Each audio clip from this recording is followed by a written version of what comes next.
It is official. Brexit has happened. Are you scared yet? You scared yet? Because they're trying to get people to be really scared. And to be honest, this is a world-changing type of circumstance. This has not happened before. No, at no time have a member of the EU left. The EU. So we are living in a new world now. But let's examine exactly what's going to happen because of that. And if we actually do know what's going to happen because of that. So in the EU, members of the EU, they can freely move, people, capital, goods, services between the other member states. They don't get charged a tariff for products transported between countries. Exactly. So with the UK voting to leave the EU, well, then now that enacts Article 50, right? Well, they still have to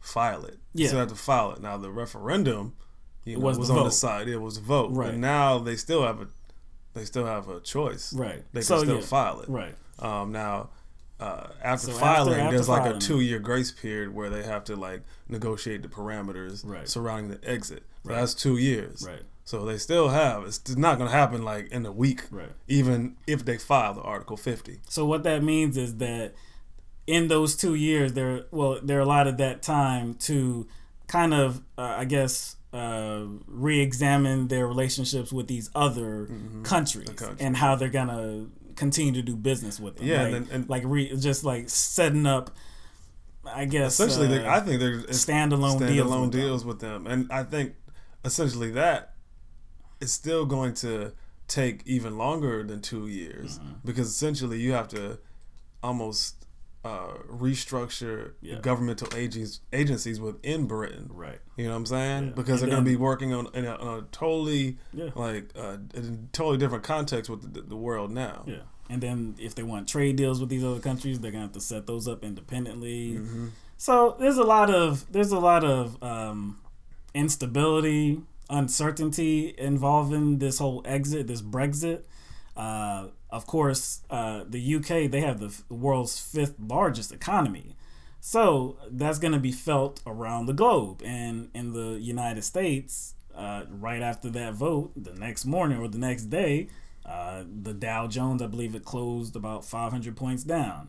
So, of course, a lot of people are scared. What's going to happen? Is that going to affect us over here? What's going to happen to Britain? What's going to happen to the UK? What's going to happen to economies and stuff like that? We don't know. That's why people are scared, because it's very uncertain. Now, the EU does have independent agreements with other countries like Canada, Iceland, Scandinavian countries as well. So it's not like the UK leaving the EU is just going to be like, oh, well, they're just by themselves now. They're pariah, They're about to live in squalor. Exactly. Like, they're not going to be able to do anything now.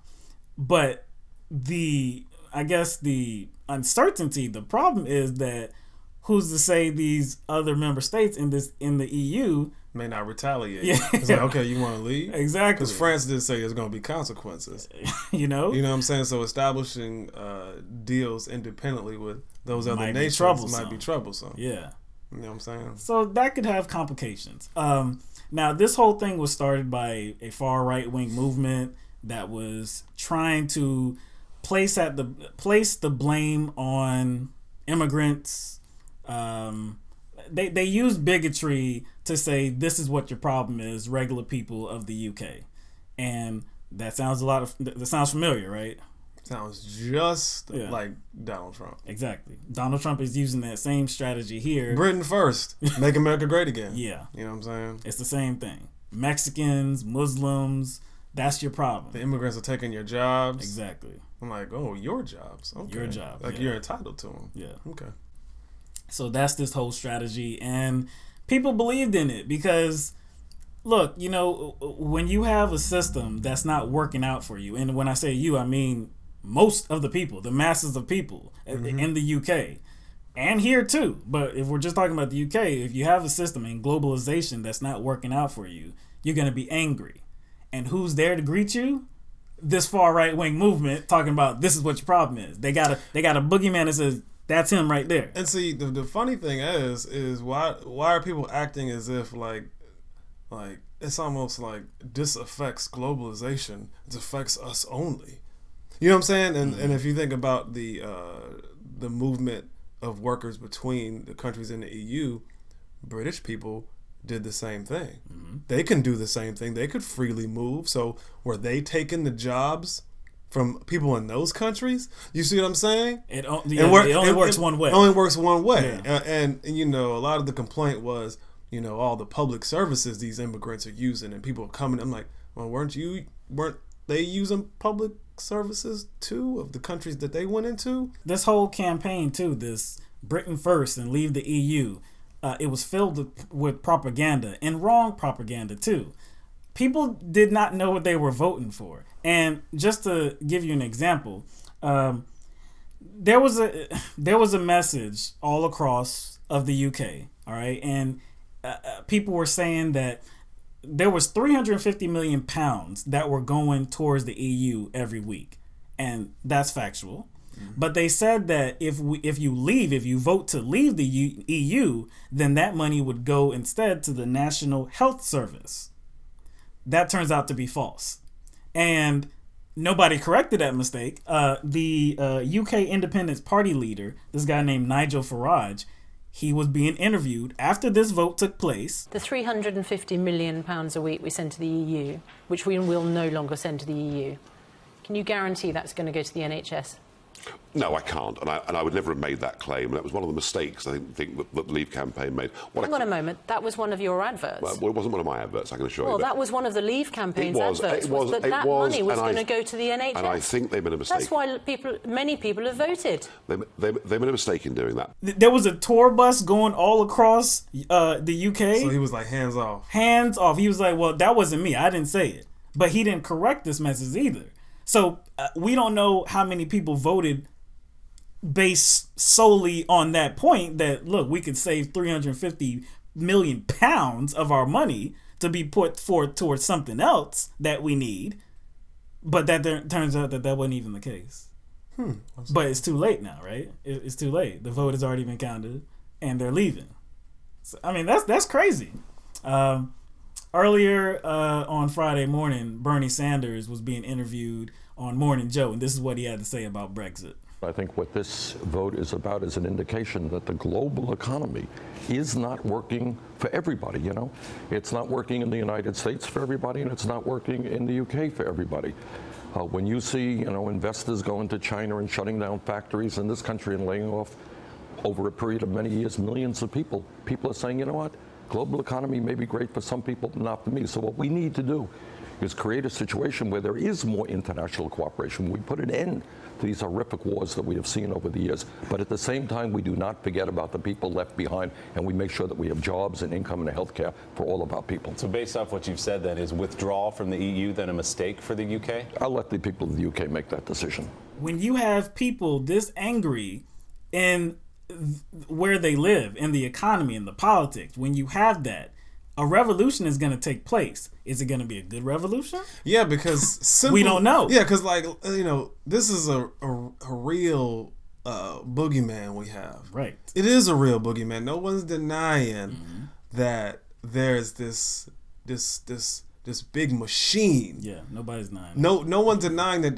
there's a big machine that pretty much perpetuates the gap between the rich and the poor. Right. It's a boogeyman, but it's not a boogeyman. It's real. Right. But simply because there's figures that come out in opposition of that, don't mean they have your best interest. Yeah. In mind. You see what I'm saying? Right. And they're using the existence of this to perpetuate, I guess, their agenda. So if we have for president in the United States, because like we said, what we're seeing in the United Kingdom is very similar to what we're seeing here in America. So if we have a Hillary Clinton versus a Donald Trump for president, let's see. Trump's whole movement was spurred on anger, right? Mm-hmm. So it was in anger, pretty much in opposition to somebody like Hillary Clinton, right? Because she represents the establishment. She represents the corruption. So people are anti that, and they're like, no, we don't want that anymore. We're not voting for you. But Trump is here trying to lead his own type of revolution, like we saw in the UK with this Brexit vote. So, do you want this gun to your head, or do you want this gun to your head? Exactly. Which one do you want? Which one's gonna hurt less? Which one's gonna hurt more? Well, see, there's one gun that's presenting itself as being not a gun.